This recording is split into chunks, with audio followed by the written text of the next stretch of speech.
Hello everyone, welcome to smart exam. मित्रांनो, आजच्या व्हिडिओमध्ये आपण तुमच्या येणाऱ्या सर्वच परीक्षांसाठी महत्त्वाचा विषय सामान्य विज्ञान आणि या सामान्य विज्ञान विषयावरील रसायनशास्त्र प्रश्न पाहणार आहे. आणि MPSC पासून गट क च्या परीक्षांमध्ये या घटकावर जेवढेही प्रश्न आजपर्यंत विचारण्यात आलेले आहेत ते प्रश्न आणि जे प्रश्न खूपच महत्त्वाचे आहेत आणि जास्तीत जास्त वेळा रिपीट झालेले आहेत, फक्त आणि फक्त तेच प्रश्न आपण इथे घेतलेले आहेत. बाकीचे प्रश्न घेऊन आपण वेळ घालवलेला नाही आहे. त्यामुळे तुमच्या येणाऱ्या सर्वच परीक्षांमध्ये या घटकावर जो कोणताही प्रश्न विचारण्यात येणार आहे त्याचे उत्तर तुम्हाला नक्कीच सांगता येणार आहे. त्यामुळे हा व्हिडिओ जे काळजीपूर्वक पहा आणि हा व्हिडिओ जास्तीत जास्त रिवाइज करा. चला तर वेळ न घालवता हा अतिमहत्त्वाचा व्हिडिओ स्टार्ट करू. पहा, पहिला प्रश्न, सेंद्रिय शेती म्हणजे काय? पहा मित्रांनो, सेंद्रिय शेती म्हणजे रासायनिक खत विरहित शेती. ओके, मग योग्य उत्तर असेल पर्याय क्रमांक 2, रासायनिक खत व कीटकनाशक विरहित शेती. बरोबर. आता सेंद्रिय शेतीबद्दल बोललं जातंय तर सेंद्रिय शेती संबंधित एक खूप महत्त्वाचा प्रश्न आहे मित्रांनो.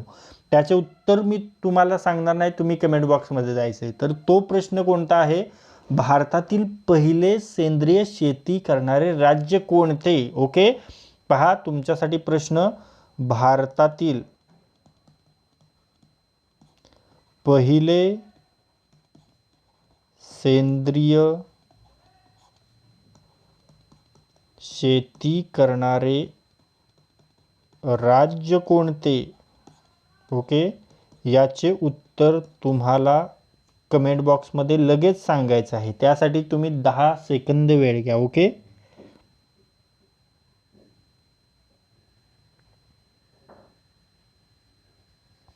पहा, तर ते राज्य आहे सिक्कीम. ओके, ते राज्य आहे सिक्कीम. आणि भारतात सर्वाधिक सेंद्रिय शेती करणारे राज्य कोणकोणते आहेत? तर त्यामध्ये आहे मध्य प्रदेश.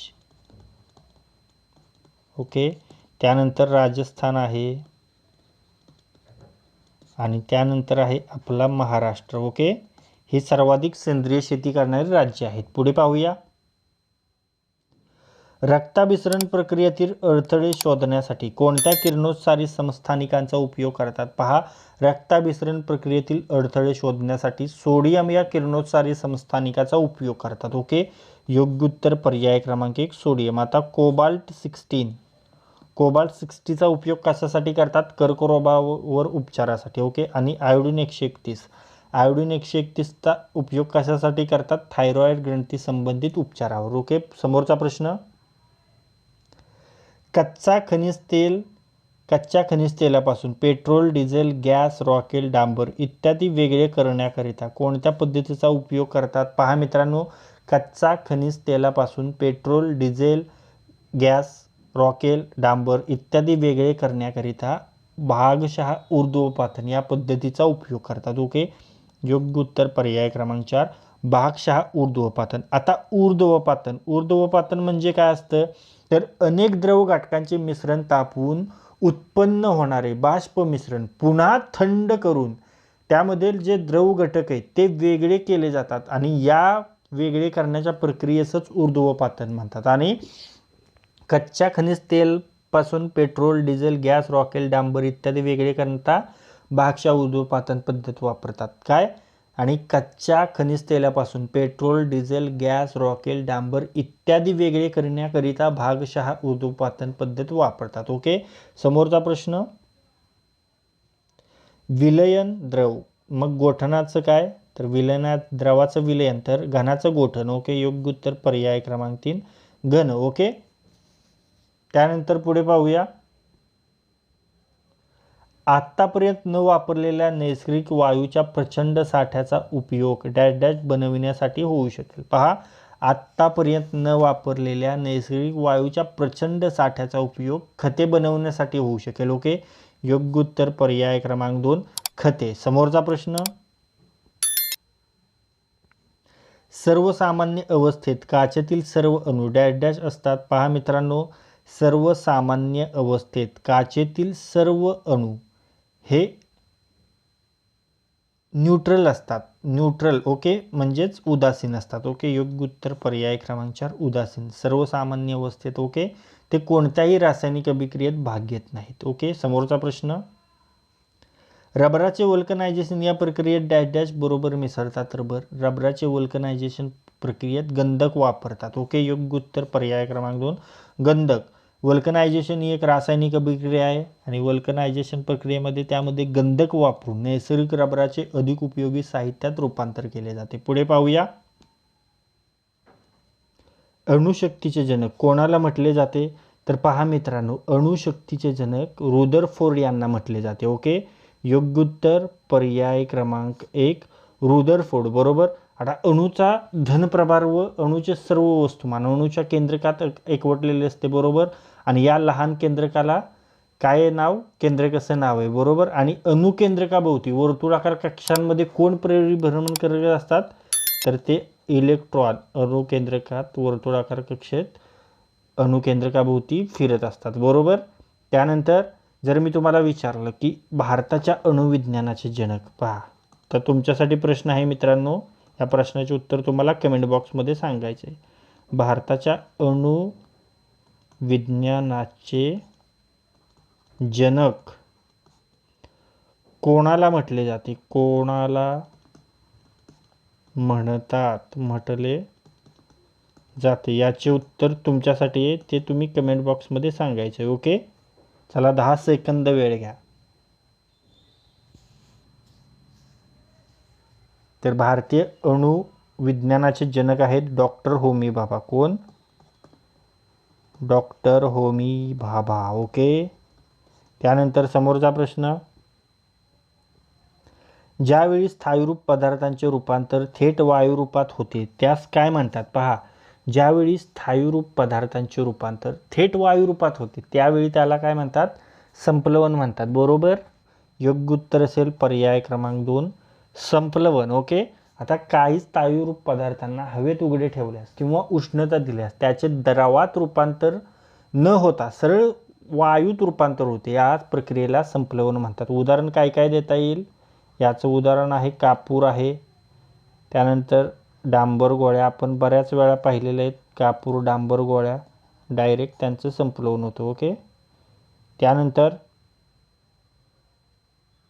त्यानंतर आयोडीनचे स्फटिक,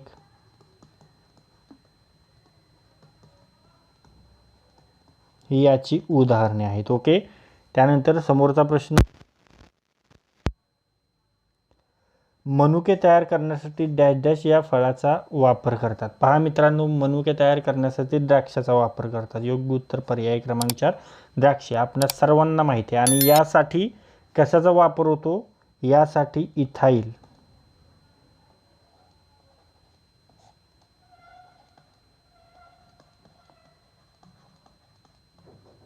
इथाईल ऑलिएट आणि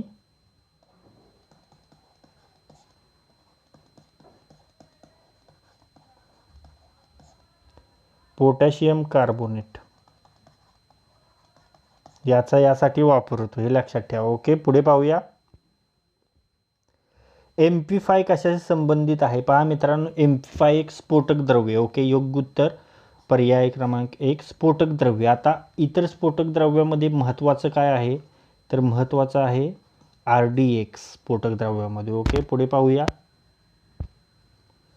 दुधाचे दही होणे याला कोणता बदल म्हणतात? सर्वांना माहिती आहे आपल्याला, दुधाचे दही होणे याला रासायनिक बदल म्हणतात. योग्य उत्तर पर्याय क्रमांक 2 रासायनिक. ज्या बदलामध्ये पदार्थांचे फक्त रासायनिक गुणधर्म बदलतात तसेच मूळ पदार्थ पुन्हा प्राप्त करता येत नाही अशा बदलांना कसले बदल म्हणतात? रासायनिक बदल म्हणतात. ओके.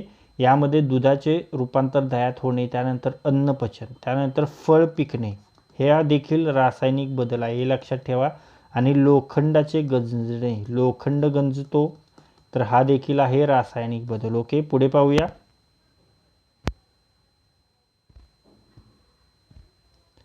खालीलपैकी कोणत्या ठिकाण पेट्रोलियम पदार्थांच्या निर्मितीशी संबंधित नाही? पहा, कोणते ठिकाण पेट्रोलियम पदार्थांच्या निर्मितीशी संबंधित नाही? बॉम्बे हाय, कावेरी बेसिन, अंकलेश्वर, पहा कोचीन. योग्य उत्तर पर्याय क्रमांक 4 कोचीन. काय आहे रे? तर कोचीन एक बंदर आहे आणि तेथे मालाची आयात निर्यात केली जाते आणि त्यासाठी हे प्रसिद्ध आहे. ओके. त्यामुळं कोचीन आहे उत्तर, कोचीन. ओके. त्यानंतर बॉम्बे हाय. बॉम्बे हाय पहा, हे मुंबईपासून किती किलोमीटरवर आहे? 176 किलोमीटर आहे अंतरावर आहे मुंबईपासून. ओके. आणि कधी? 3 फेब्रुवारी 1974 मध्ये. हा प्रश्न बऱ्याच वेळा आलेला आहे. कधी शोध लागला? तर 3 फेब्रुवारी 1974 मध्ये बॉम्बे येथे सागर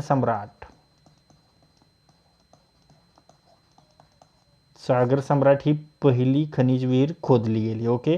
त्यानंतर अंकलेश्वर येथे पेट्रोकेमिकल उद्योगासाठी हे प्रसिद्ध आहे आणि गुजरातमध्ये 1958 मध्ये, कधी? 1958 मध्ये खेडा लुनेज येथे तेल सापडलं होतं. ओके. पुढे पाहूया.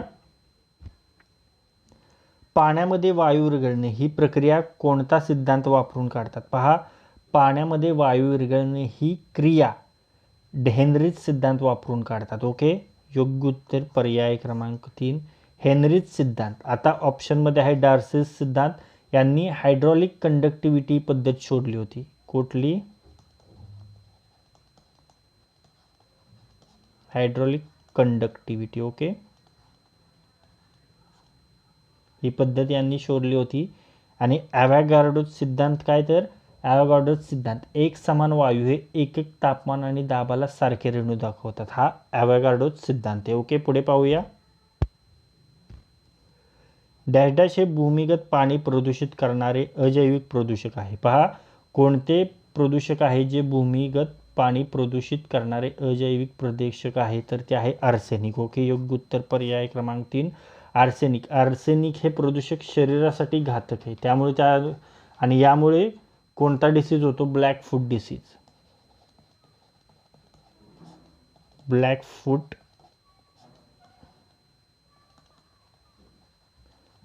डिसीज कशामुळे होतं? आर्सेनिकमुळे होतं, हे लक्षात ठेवा.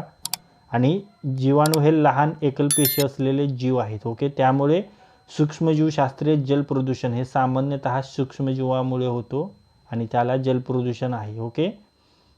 त्यानंतर पुढे पाहूया.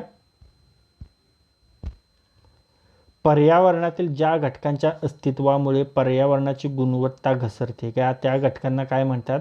पहा, त्यांना प्रदूषके म्हणतात. योग्य उत्तर पर्याय क्रमांक 4 प्रदूषके. आता प्रदूषण होण्यास कारणीभूत वायू प्रदूषके कोणकोणते आहेत? त्यामध्ये विषारी वायू मिथाइल आयसोसायनाइट. ओके.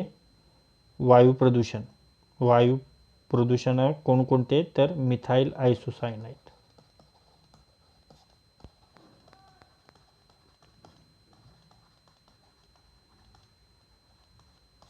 ओके. त्यानंतर CO2 आहे, गाड्यांमधून निघणारा CO2, SO2, NO2. ओके.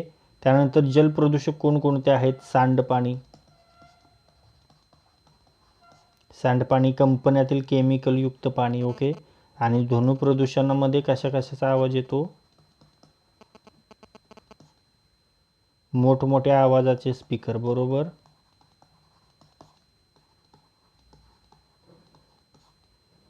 आणि महायुद्धातील दारुगोळा. बरोबर. त्यानंतर पुढे पाहूया.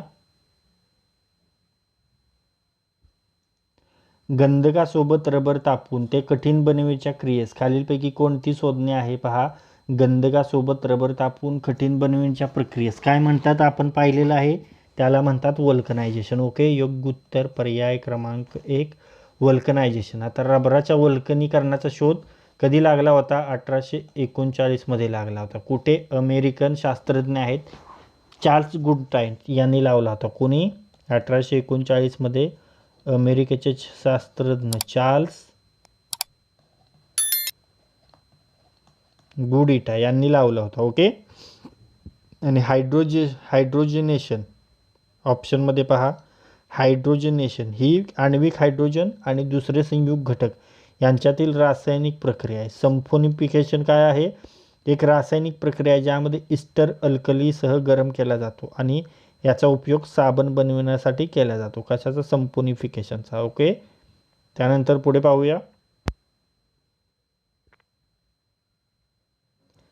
भारताच्या अणु ऊर्जेच्या भविष्यातील योजनेकरिता लागणारे एक अणु इंधन भारताच्या समुद्र किनाऱ्यावर मोनोसाइट वाळू सापडते. या अणु इंधनाचे नाव काय आहे? तर ते आहे थोरियम. ओके. योग्य उत्तर पर्याय क्रमांक 2 थोरियम 232. थोरियम 232 हे अणुइंधन आहे आणि ते भारताच्या केरळ किनारपट्टीवर सापडते, जास्त प्रमाणात सापडतं. आणि थोरियम 232 पासून युरेनियम 233 बनवून त्यावर अणुभट्टी चालवण्याचे तंत्र विकसित केले जातात. आणि केंद्रिकीय विखंडन ह्या प्रक्रियेचा शोध कोणी लावला, तर तो लावला ऑटो हान आणि स्ट्रॉसमन यांनी. ओके. आणि कधी लावला, 1939 मध्ये. हे देखील पॉईंट महत्त्वाचे आहेत. पुढे पाहूया. सूर्यापासून मिळणारी ऊर्जा ही खालील कोणत्या प्रकारे निर्माण होते. पहा, सूर्यापासून मिळणारी जी ऊर्जा आहे ती कोणत्या कारणाने निर्माण होते, तर ती अणूच्या केंद्राचे एकत्रीकरण करून निर्माण होते. ओके. योग्य उत्तर पर्याय क्रमांक 2, अणूच्या केंद्राचे एकत्रीकरण करून. सूर्यापासून उष्णता व प्रकाश या रूपाने येणाऱ्या ऊर्जेला काय म्हणतात, सौर ऊर्जा म्हणतात. आणि यामुळे पृथ्वीच्या हवामानात बदल घडतात. ओके. सूर्यापासून पृथ्वीला 174 पेटावॅट ऊर्जा मिळते. किती ऊर्जा मिळते सूर्यापासून पृथ्वीला, तर ती 174 पेटावॅट. ओके. यातील 30% ऊर्जा परावर्तित होते आणि उरलेली जी 70% ऊर्जा असते ती वातावरणात शोषली जाते आणि या ऊर्जेमुळे वातावरण व जमीन तापते. ओके. पुढे पाहूया.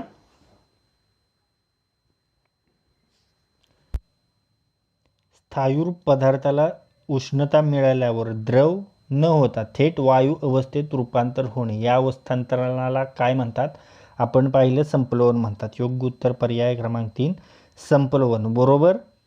कापूर डांबूर गोळी याचं उदाहरण आहे. आता द्रव हे तर झालं स्थायू रूपाचं डायरेक्ट वायू रूपात. त्यानंतर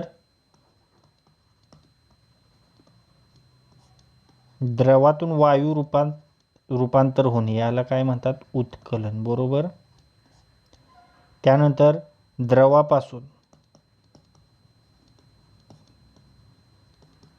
स्थायूमध्ये अवस्थांतरण होणे याला काय म्हणतात, गोठण म्हणतात. ओके. आणि स्थायूपासून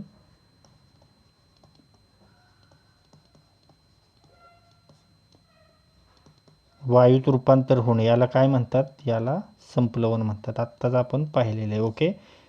त्यानंतर समोरचा प्रश्न, जीवाश्म इंधनाच्या ज्वलनामुळे कोणत्या वायूचे प्रमाण वाढते. जीवाश्म इंधनाच्या ज्वलनामुळे CO2चं प्रमाण वाढतं. म्हणजेच योग्य उत्तर पर्याय क्रमांक 3, कार्बन डायऑक्साईड. कार्बन डायऑक्साईडचं प्रमाण वाढतं. ओके. आता जीवाश्म इंधन पहा, पेट्रोलियम हे एक प्रकारचं जीवाश्म इंधन आहे, हे देखील लक्षात ठेवायचं. ओके. तर मित्रांनो, या व्हिडिओमध्ये आज आपण तुमच्या येणाऱ्या सर्वच परीक्षांसाठी महत्त्वाचा विषय सामान्य विज्ञान आणि या सामान्य विज्ञान विषयावरील रसायनशास्त्र या घटकावरील अतिमहत्त्वाचे प्रश्न पाहिलेले आहेत. आणि MPSC पासून गट क च्या परीक्षांमध्ये या घटकावर जेवढेही प्रश्न आजपर्यंत विचारण्यात आलेले आहेत ते प्रश्न आणि ते जे प्रश्न खूपच महत्त्वाचे आहेत आणि जास्तीत जास्त वेळा रिपीट झालेले आहेत, फक्त आणि फक्त तेच प्रश्न आपण इथे घेतलेले आहेत. बाकीचे प्रश्न घेऊन आपण वेळ घालवलेला नाही. त्यामुळे तुमच्या येणाऱ्या सर्वच परीक्षांमध्ये या घटकावर जो कोणताही प्रश्न विचारण्यात येणार आहे त्याचे उत्तर तुम्हाला नक्कीच सांगता येणार आहे. त्यामुळे हा व्हिडिओ जास्तीत जास्त रिवाईज करा आणि जास्तीत जास्त वेळा पहा. आणि जर हा व्हिडिओ तुम्हाला युजफुल वाटला असेल तर या व्हिडिओला लाईक करा. हा व्हिडिओ आपल्या कमीत कमी 10 मित्रांसोबत शेअर करा. आणि जर हा व्हिडिओ तुम्ही पहिल्यांदाच आपल्या स्मार्ट एक्झाम चॅनलवर पाहत असाल तर या आपल्या स्मार्ट एक्झाम चॅनलला सबस्क्राईब करा आणि बेल आयकॉनला हिट करा. तर लाईक करा, शेअर करा आणि सबस्क्राईब करा. थँक्यू.